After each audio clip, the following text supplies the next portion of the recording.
Hello and welcome to this University of Calgary Web Services training video about the new Drupal 8 admin menu. This is the menu that anybody above an authenticated user will have access to, and it will allow you to perform admin actions such as creating a page and menu management. Keep in mind that this video was recorded as an administrator, and as such the menu may have more or less access depending on your role and permissions within a site.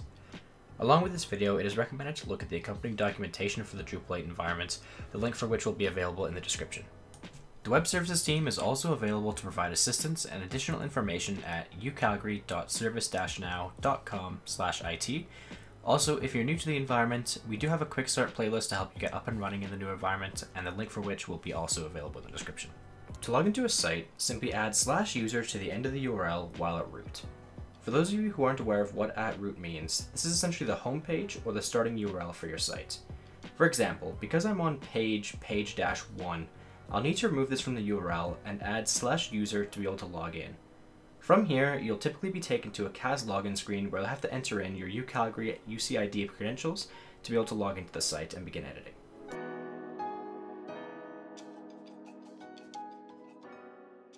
Inside the Drupal 8 environment, we typically have three menus that are available to users right away. These are the administration menu at the top, the site's navigation menu, which is where all the pages are stored, and the page editing menu, the last of which will only be available to you if you have the editing permissions on that page. Starting from the top with the administration menu, you now have the ability to collapse and re-expand by using the Manage button at the top left of the page. Next, you can customize your page shortcuts with the Shortcuts menu option, provided you have access, and lastly, you can see your user account that you're currently logged in as. Starting from the left, down below, we have the Drupal 8 icon, which can be used for all administration tasks that you have access to, as well as being able to log out of the site. Next, you have the Content tab, which is where you're going to be handling all of your pages and your page creation. And beside that, you have your Structure tab. This is where you're typically going to be editing your menus, provided that you also have access to this as well. And lastly, we have the Help tab. Keep in mind that if any of these options are needed for any of the future videos, we will be covering them within those videos as well. Thank you for watching the video.